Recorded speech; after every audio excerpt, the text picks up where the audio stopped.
The Last of Us, Episode 8. Episode 8 follows Ellie as she's trying to keep Joel alive during a very bitter winter. And like last week, she is, again, the focal point of the episode. And this episode played out very similar to the game, probably the most similar, side-by-side comparison you could get. The setting was really well recreated here, and the portrayal of David was pretty damn menacing, just like it is in the game, and I think it was a very good portrayal for live action. The interactions between him and Ellie were very intense at times, and they really highlighted Ramsey's acting capabilities, because week to week she's proven that she has been the correct casting for Ellie. Obviously there was a lot of doubt at the start, including from me, but I gotta say she's proven here that, she can just nail the role of Ellie. Like every episode, we gained some things and lost some things when you compare it to the game. What we gained was a bit of backstory on David, what his community is like, how he treats his community, what they think of him. You get a bit more perspective on that. And,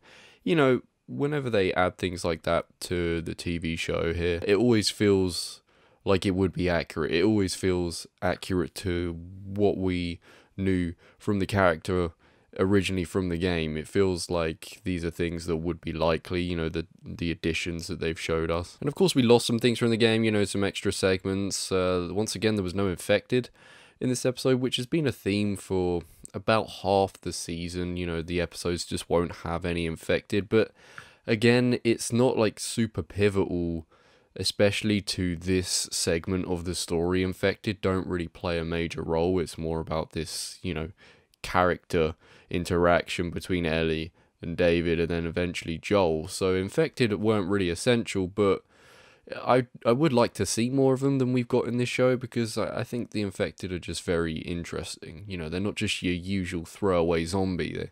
It actually feels like there's more to them. So I think it's a shame that we haven't got more, but I understand they're on a time limit week to week, and they've got to pick and choose when they actually implement them, and they've got to not implement them too much, otherwise you take away from the story. We got a bit of additional content here with the character of James, who's actually played by Troy Baker, who was the original voice actor for Joel. So it's cool that he got a little part here, got to do some live action stuff, especially as he, really made the character of Joel so iconic. So it's cool that he got weaved in here as well. Again, the episode is taking what's probably a 2 or 3 hour segment and squeezing it down to about an hour, and it's paced it well as we stick with Ellie for the most part, but also get to see Joel's comeback. His comeback was very badass. The fact that he's just going full kind of savage, torturing guys, killing guys because he wants to get back to Ellie. And I think that was the start of really the emphasis of how he feels about her. And obviously we've been seeing how she feels about him because of how she's been taking care of him. As I said, this episode felt like the most similar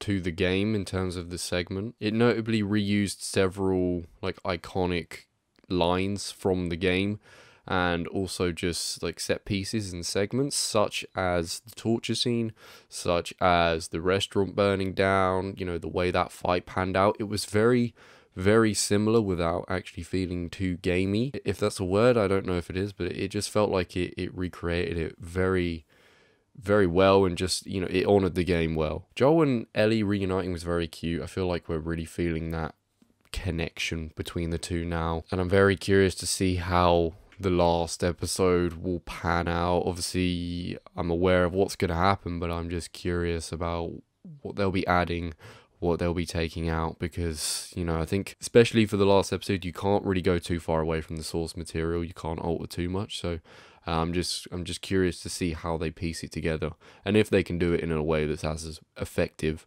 as it was in the game. It was again another very good episode of TV. Episode to episode, the show is usually making significant jumps to new locations, or it would have been several days or several weeks, but it's managing to structure it well and evolving the story with the characters. Despite the fact that there's frequent time and location jumps, you still feel like you are seeing these characters grow, even though you're not seeing a lot of what's happening between episodes. But again, a good episode. I don't think it's the best, but I think it's solid again, and a really good adaptation. I would say 8.5 out of 10. If you've seen it, let me know what you think about it. Thank you for watching, and I'll see you in the next one.